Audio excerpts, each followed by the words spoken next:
Bueno, yo soy Marcos Cartagena, un enamorado de la cultura japonesa, que hace ya más de 20 años que tuvo un sueño, y fue el sueño de irse a vivir a Japón. Cuando tenía 18 años imaginé que un día estaría en Japón aprendiendo el idioma, viviendo allí entre su gente, y fue algo que me costó mucho tiempo poder hacer realidad, porque Japón no es un país económico al que puedas ir. Y fueron 10 años consecutivos de perseguir ese sueño de un día ir a vivir a Japón, hasta que por fin pude hacer las maletas y me fui. Y ese primer año que yo viví en Japón, en la Universidad de Doshisha, en Kioto, literalmente me cambió la vida. Y Japón ha influido en mí de una manera muy profunda, y yo me atrevería a decir que me ha convertido en mejor persona. Hay muchas cosas que he aprendido de Japón que me han ayudado a mejorar, a prosperar y a evolucionar. Y ahora mi cometido es transmitir esas enseñanzas a otras personas, de tal forma que todo el mundo pueda beneficiarse de esa sabiduría ancestral que Japón posee, a pesar de que también tengan sus carencias como país, que las tienen, pero sus luces son muy brillantes y no podemos dejarlas desapercibidas. Japón es un país muy curioso porque tiene un idioma único, y ese idioma te permite hacer cosas que ningún otro idioma puede, a lo mejor exceptuando como por ejemplo el chino y algún otro, y es en el que tú puedes construir palabras muy específicas para definir conceptos complejos. Cosas que a lo mejor en España podríamos definir con una frase o incluso describiéndola con un párrafo, ellos pueden decirlo en tan solo un vocablo. Ikigai es una de ellas.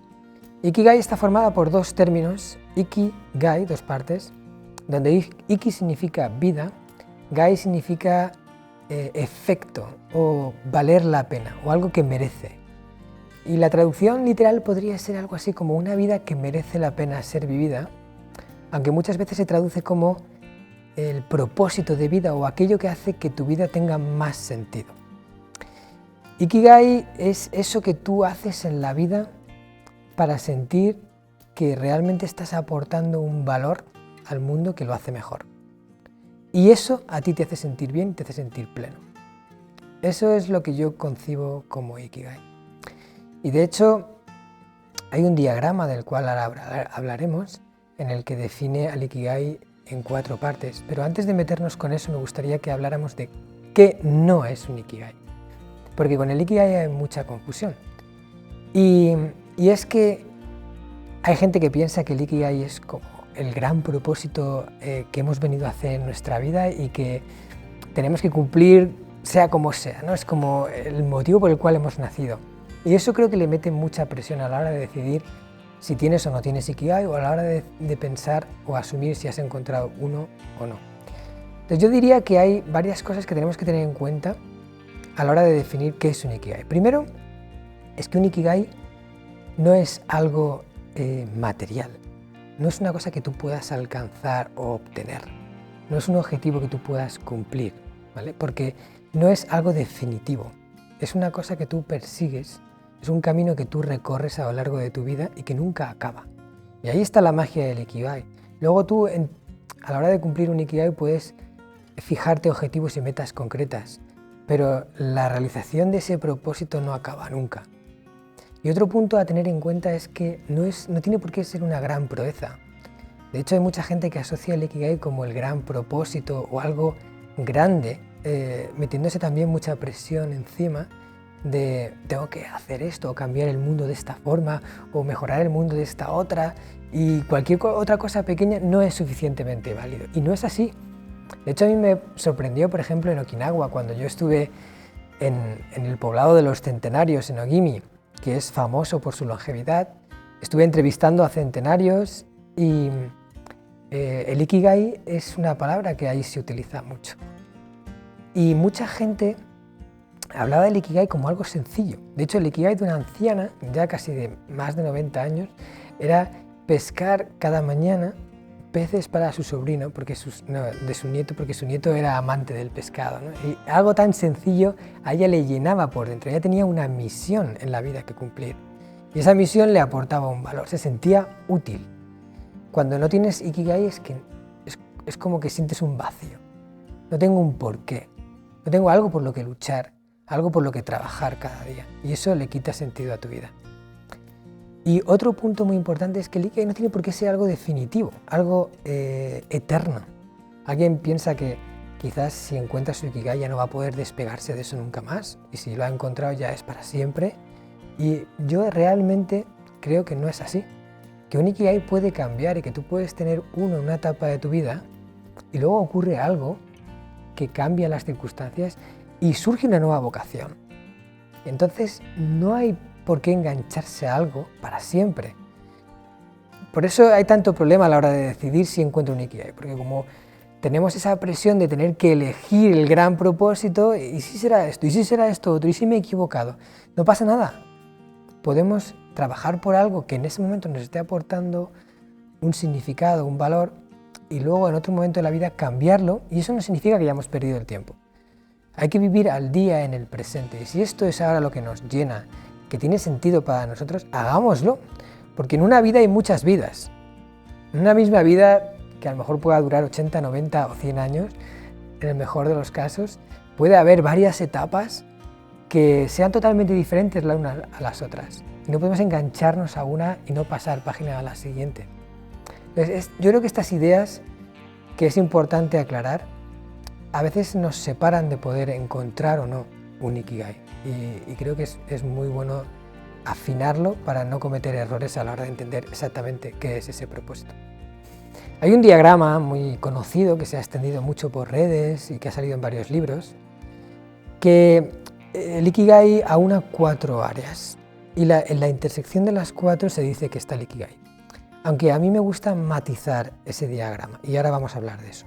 Esas 4 áreas son, por un lado, lo que te apasiona en la vida o te gusta hacer.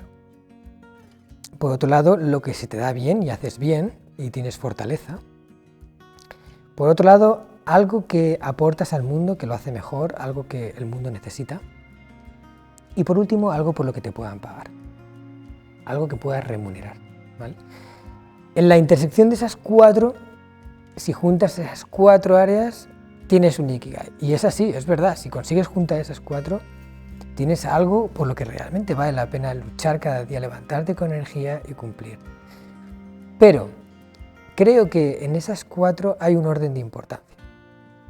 Las 3 primeras son lo que te gusta hacer, lo que se te da bien y lo que el mundo necesita. Pero de entre esas 3 hay una que no puede faltar y las otras 2 podrían ser prescindibles en el peor de los casos. La que no te puede faltar es la que el mundo necesita, porque eso es lo que dota al Ikigai de sentido. Entonces, lo primero es que el Ikigai tenga importancia para ti como persona y que hacerlo te aporte realización. Ese es el punto clave. Y luego vamos a ver si lo podemos juntar con las otras 2, ¿vale? Y el cuarto es la profesión. Y te digo que es opcional porque yo creo que hay gente en este mundo que está desarrollando su Ikigai sin cobrar o sin remunerarlo. Hay gente que está en una asociación benéfica que no cobra dinero, pero está desarrollando un Ikigai válido. O hay gente que hace algo que a lo mejor no le gusta y tampoco se le da bien, pero que tiene suficiente sentido para esa persona como para dedicar su vida a ello.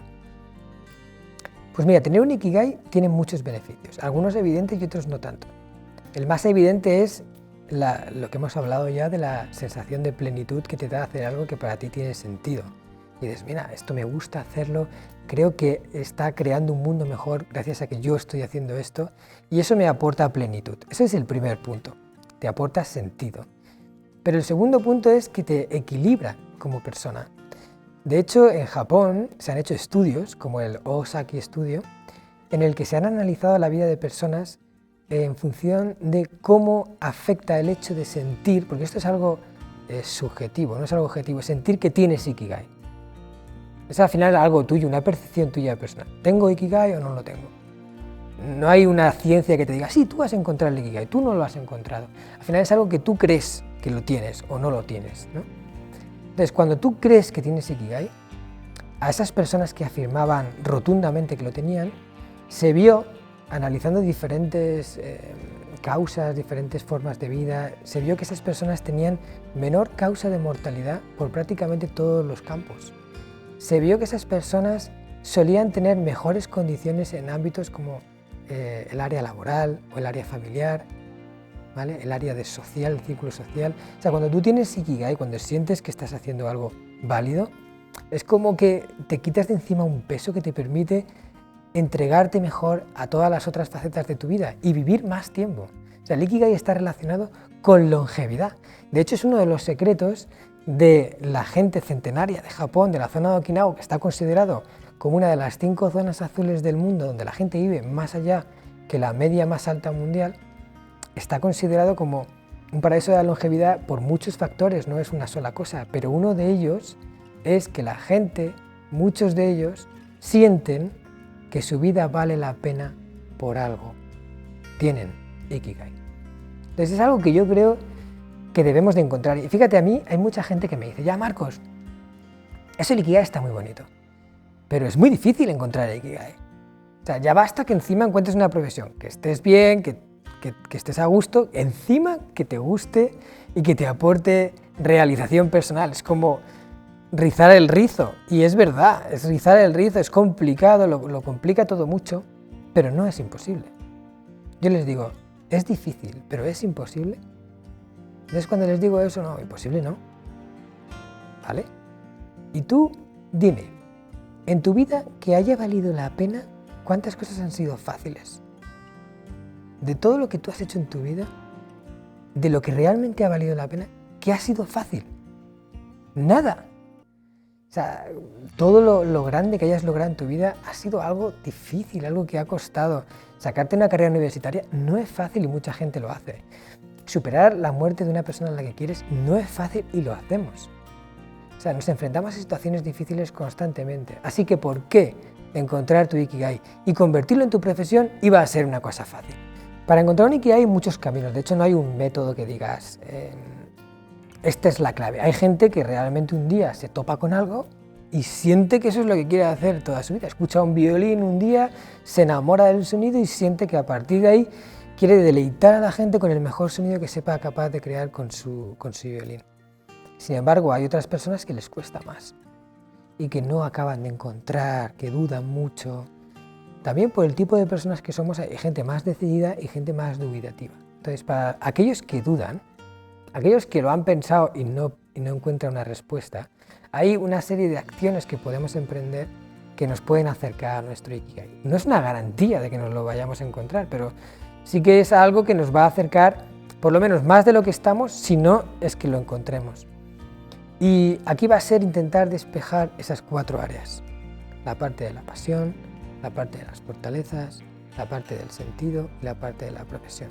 Entonces vamos a ir por orden, ¿vale? Vamos a despejar primero las 3 que hemos dicho que son lo que constituye el Ikigai. Y luego, una vez tengamos una respuesta aquí, vamos a ir a por la profesión, ¿vale? Entonces, primero tenemos que despejar y conocernos a nosotros mismos. De hecho, un Ikigai es un ejercicio de autoconocimiento muy grande. Significa indagar en lo más profundo de nuestro ser para conocernos y saber qué es lo que queremos en la vida. Entonces, un Ikigai empieza por hacerte preguntas en relación a qué te gusta. Y ahí, a la hora de despejar cada una de las áreas, puedes hacer varias cosas. Por ejemplo, la primera es una reflexión tuya personal. Hacerte preguntas de qué es lo que me gusta hacer, con qué cosas el tiempo me pasa volando, a qué me dedicaría si tuviera un activo mensual que me aportara 5.000 euros todos los meses sin tener que trabajar y aún así quisiera hacer algo laboral, a qué me dedicaría, a qué se dedican las personas que más admiro. Ese tipo de preguntas, responderlas de forma sincera, nos puede acercar mucho a encontrar algo que nos guste en la vida. También le puedes preguntar, por ejemplo, a gente que te conoce bien, porque hay veces que la gente que te conoce sabe más lo que te gusta que tú mismo. A tus padres, a tus amigos, gente que te conozca una larga trayectoria y preguntarles sinceramente, mira, ¿tú qué crees que es lo que me gusta? ¿Con qué dirías que yo vibro? ¿Con qué dirías que a mí me brillan los ojos? ¿Vale? También, por ejemplo, juntarnos con gente que se dedique a algo que le apasiona, algo que esa gente apasionada, nos puede contagiar esa pasión de encontrar, al final acabar encontrando aquellas cosas que nos gustan. Y también, por último, diría que probar cosas nuevas, porque a lo mejor hay algo que nunca has probado, está ahí, que si lo probaras dirías, ¡buah! Esto me encanta, pero no lo sabes porque no lo has hecho. Entonces, la gente que repite mucho su vida haciendo las mismas cosas constantemente, a veces está privando de respuestas que hay ahí fuera que podríamos aprender y que eso nos llevaría a encontrar un camino que recorrer. Eso es la parte de la pasión. Si ahora vamos a la parte de que se me da bien, volveríamos a indagar más o menos de la misma forma. Primero una reflexión personal, pero con preguntas más orientadas a qué se me da bien, en qué creo que tengo talento, qué hago que me parece fácil que a otros les cuesta, por qué cosas me han felicitado más a lo largo de mi vida, ¿no? Con qué cosas yo he destacado del resto. O sea, aquí lo que buscamos es esos pozos de talento, esas fortalezas innatas que todos tenemos, porque todos tenemos debilidades y fortalezas, y todos tenemos una combinación completamente diferente de unas y de otras.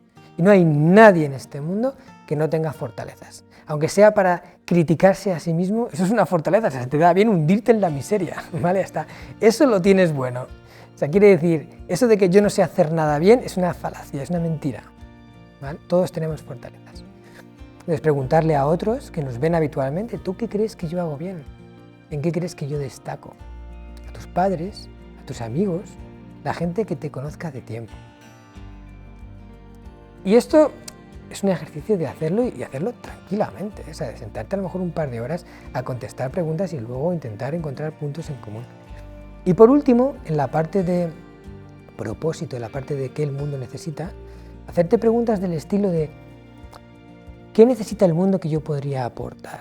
¿O con qué causas yo me identifico más? ¿Qué problemas del ser humano me gustaría ver resueltos? Cosas así, cosas que te den un sentido de misión. Yo tengo que lograr esto, tengo que arreglar esto, tengo que ayudar en este punto o aportar un granito de arena en esta área, ¿vale? Y una vez tenemos respuestas en las tres áreas, intentamos encontrar la intersección, los puntos en común. ¿Qué unen? ¿Hay algo que podamos unir las tres cosas? A veces unirás dos, o a veces unirás los tres puntos, o a veces solo te quedarás con la parte de propósito, pero ese ejercicio te va a aportar mucha información. Y ahora ya, una vez tenemos algo que aúne un poco esos tres ámbitos, vamos a pensar en el siguiente. ¿Cómo conseguimos que nos paguen por ello? Es opcional, pero recomendable, y te digo por qué. Si al final dedicamos nuestra vida a algo en nuestro tiempo libre y para poder adquirir el dinero que necesitamos cada día para vivir, tenemos un trabajo que llamémoslo nutricional, quiere decir, nos nutre del dinero que necesitamos cada día para vivir, pero no nos aporta realización personal. Simplemente es un intercambio de tiempo por dinero. Claro, en nuestra vida que tenemos muchas cosas que hacer, trabajar y dormir, las dos principales. Y eso ya se va a llevar 2/3 de nuestra vida. 8 horas cada día en el trabajo, otras 8 horas durmiendo, son 2/3. El otro tercio lo vamos a invertir en transporte, en atender necesidades, recados, acciones que tenemos que hacer cada día, como limpiar, asearnos, comer. Y luego hay un remanente de tiempo que si somos padres o no tendremos más o menos. Los que somos padres sabemos que hay menos. Hay un remanente de tiempo que llamémoslo tiempo libre. En ese tiempo libre uno puede dedicarse a hacer lo que quiera, incluso desarrollar un Ikigai válido perfectamente, lo puede hacer en su tiempo libre. Pero le queda poco tiempo para el Ikigai. Yo siempre digo que el Ikigai es como una planta y para poder hacer que esa planta crezca hay que regarla con tiempo. Y el tiempo es como ese agua que se echa. Si tú tienes poco tiempo para dedicar, va a ser muy difícil que esa planta florezca. Pero si tú tienes más tiempo, vas a echar más agua y pueden salir flores. Puedes ver un fruto realmente a ese tiempo que estás invirtiendo en tu vida. Por eso digo que es opcional pero recomendable, porque si tú eres capaz de conseguir, y no es fácil, ¿vale? Pero lo logras, que aquello que tiene sentido para ti se convierta en tu profesión, es como que le ganas 8 horas al día de tiempo para dedicarte a tu Ikigai. Y esa planta puede florecer mucho más, puede crecer, puede sacar flores, puede convertirse en un árbol. Y por eso es algo que yo creo que podríamos todos intentar aspirar a ello, ¿no? A encontrar un Ikigai que fusionemos con nuestra profesión. Vale, pero aquí hay una parte muy importante y es la relación entre los padres y los hijos. De hecho, hay varios varios aspectos que nos alejan de nuestro Ikigai. Uno de ellos es el miedo innato a no creernos válidos a lograr algo que queremos en la vida, pero uno de los puntos que más nos alejan de nuestro Ikigai son las expectativas que otros ponen en nosotros mismos. Y principalmente, aparte de las expectativas del círculo social cercano, son las expectativas paternas y maternas. Y los padres y madres tienen una función de criar a su hijo, ayudarle en la vida a prosperar, protegerle de los peligros, y en esa labor muchas veces se toman licencias que quizás están causando más daño que beneficio. Una de esas licencias es decidir cuál es el camino profesional de su hijo, en su bien, claro, porque los padres nunca quieren nada para perjudicar a sus hijos o hijas. Pero cuando ponemos esa expectativa de estas son las profesiones que te van a dar un buen futuro, porque yo lo creo así, y presiono a mis hijos para que vayan por ahí, porque a lo mejor yo soy médico, quiero que mi hijo lo sea también, o a lo mejor pienso que ser artista va a morirse de hambre, así que mejor que sea abogado, o ingeniero informático, ahora tiene muchas salidas. O sea, todas esas presiones que las familias hacen a sus hijos en su bien, que al final coartan sus decisiones, creo que son más perjudiciales que beneficiosas. Entonces, lo primero que una familia debe de hacer con su hijo, según mi punto de vista, y esto es mi criterio personal, es dejar más libertad a la hora de que ese hijo pueda decidir el camino. Intentar no influenciar ni por un lado ni por otro. Dejar que esa persona se vaya conformando, darle los recursos que necesita, apoyarle, potenciarle sus talentos, pero no decir, es que este camino no es el correcto y le voy a tapar aquí, le voy a convencer de que esto no es lo correcto, porque ¿cuántos niños, adolescentes y adultos han tomado decisiones para agradar a su familia y a sus padres y hacer que se sientan orgullosos de nosotros? Y cuando ya tenemos 40, 50 años y miramos atrás nuestra vida y entonces decimos, ¿por qué hice esto? Y cuando encontramos la respuesta dijimos, es que lo hice por mi padre o por mi madre. Ahí llegan las decepciones. Y luego tienes tiempo de reencauzar tu vida, por supuesto, no porque tengas 50 años no puedes arreglar las cosas, pero has perdido mucho tiempo. Entonces, mi recomendación es apoyar a vuestros hijos a que encuentren un Ikigai, pero sin presión. Acompañarles en el camino, no guiarles en el camino.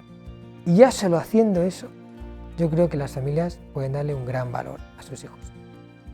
Una vez que ya tenemos claro, decir, vale, ya sé más o menos, sé por dónde van los tiros, sé más o menos lo que quiero conseguir, sé lo que quiero aportar, sé lo que me conozco bien, ya tienes eso claro. Ahora, ¿cómo lo conviertes en una profesión? Vale, hay dos caminos principales. Creo un proyecto propio, emprender, o me enrolo en el proyecto de otro, ya sea una empresa, el gobierno, puedo ser funcionario, o una asociación, o sea, quiere decir, me uno a una organización. Hay veces que lo del Ikigai se asocia mucho al emprendimiento, y parece que para poder cumplir tu Ikigai tienes que montar tu propia empresa, y no es así, porque si todos montáramos empresas, no habría gente que trabajara en ellas, y las empresas necesitan gente que crea en esas empresas para que esas empresas puedan realmente cumplir su cometido. Entonces tiene que haber de los dos, tiene que haber emprendedores y tiene que haber gente que secunde a los emprendedores, ¿vale? Entonces, ningún camino es mejor ni peor, es lo que tú quieras hacer. La parte de emprender es verdad que te da una licencia, y es la licencia de poder decidir cómo va a ser, hacerlo un poco a tu medida. Eso te da libertad a la hora de definir el proyecto, definir la misión, definir el camino. Tiene muchos riesgos, pero tiene también muchos beneficios. Y luego, por otro lado, está decir, vale, voy a buscar trabajo, pero no voy a buscar trabajo en cualquier sitio. Voy a buscar trabajo en una empresa con la que yo esté conectada, porque a lo mejor tú eres un experto en marketing, pero estás ayudando a vender un producto con el cual tú no estás conectado. Que de hecho, sabes que ese producto hace daño a la gente, pero aún así lo vendes porque te pagan bien, ¿vale? Pero día a día, cuando acaba la jornada, quizás sientas que tú estés en este mundo no está contribuyendo en el buen sentido, sino en el otro. Y eso quizás te va lastrando y con el tiempo se convierte en una rémora. Entonces, a la hora de buscar trabajo, es muy importante elegir la empresa, ¿vale? Y a la hora de elegir la empresa, claro, tú no puedes trabajar en la que quieras. Dices, yo quiero trabajar en esta, ¿vale? Pero a lo mejor esa no necesita personal. A no ser que tú les demuestres, hagas algo diferente, que les muestres que a ti te necesitan en concreto. Ahí está la clave, en hacer algo diferente que muestre a esa corporación que contar contigo sería bueno para ellos. Entonces, tú no puedes llegar al proceso de selección, pues soy uno más, un candidato más, mira tal, este es mi currículum, pues lo que hace todo el mundo. Pues sí, ahí tienes tus probabilidades, te pueden coger o no. Pero tú puedes hacer cosas diferentes. Y aquí voy a poner un ejemplo muy chulo, que esto se corrió por redes. Hay un chico que se llama Matthew, no recuerdo el apellido, pero él estudió marketing y él estaba súper interesado, muy interesado en trabajar para Google, porque para él Google era como la gran empresa y la misión que cumplía Google para él era muy valiosa y quería ayudar a Google a cumplir su misión con él dentro. Pero claro, entrar en esa empresa es muy complicado, mucha gente quiere entrar ahí. Entonces, ¿cómo te destacas del resto? Y él hacía marketing, entonces mostrándole a Google tu marketing para que ellos vean que contar contigo vale la pena. Entonces el tío lo que se montó fue una web en el que era googlepleasehire.me, ¿vale? Y sacó una campaña de vídeos muy graciosa, mezclando humor con la parte profesional, porque él sabe que los fundadores de Google pues, son gente joven, gente así un poco más estrambótica, que a lo mejor pueda valorar ese tipo de marketing. Y sacó una campaña de vídeos que se hicieron viral en YouTube, que llegaron a alcanzar los 2 millones de visualizaciones, y por supuesto llegó a las oficinas de Google, en el que explicaba a Google por qué tenían que contratarle en ese vídeo. Un vídeo muy gracioso en el que salía hablando de sus dotes y de cómo podía él mejorar Google con un toque de humor para que no pareciera soberbio, pero al final le estaba mandando un mensaje directo a la empresa. Yo soy valioso para ti y aquí te estoy mostrando mi valor. Entonces, mi consejo para la gente que quiera desarrollar su Ikigai es que tiene que hacer algo diferente para mostrar que no es uno del montón. Porque hoy en día ser uno más significa ser uno menos. Y si no entendemos esto, que hay mucha competencia, siempre estaremos camuflados en la masa. Y eso nos va a impedir elegir dónde queremos entrar. Esta es la parte contraria. Ahora, la empresa también quiere gente con vocación trabajando en su empresa. Y cuando tienes una persona comprometida con tu proyecto, va a trabajar mejor, va a darlo todo, va a esforzarse porque hay algo más que las condiciones que tú le brindas. Tú le ofreces un sueldo, un horario, una oficina, un ambiente de trabajo, y eso está bien y lo van a valorar, porque nadie va a querer trabajar siendo explotado. Pero luego está él, vale, ¿y qué hago aquí? ¿Qué cumplimos aquí? ¿Qué misión tenemos? Y esa parte es tan o más importante que la otra. Entonces, una empresa, para que pueda retener a su personal y conseguir gente motivada para trabajar en ellos, tiene que darles un para qué. Tiene que hacerles sentir que esa empresa logra algo.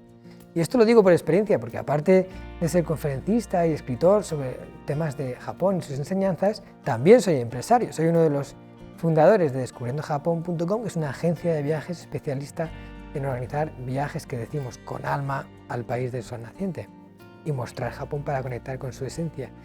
Y nosotros cuando contratamos gente que realmente entra en nuestra empresa queriendo hacer nuestro proyecto más grande.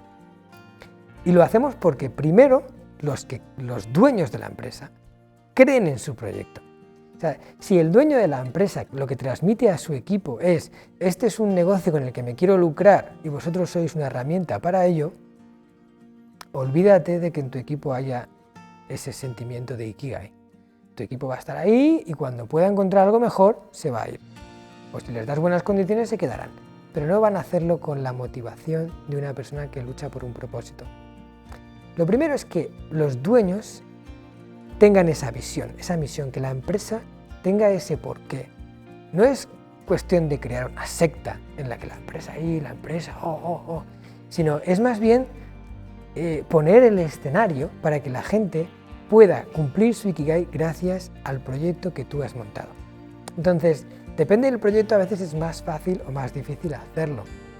Hay proyectos que es más complicado encontrarle esa función de Ikigai, pero en todo se puede desarrollar esa visión de que gracias a que yo esté en esta corporación, el mundo es mejor. Y tú consigues hacer sentir a la gente así, la gente querrá trabajar en tu empresa.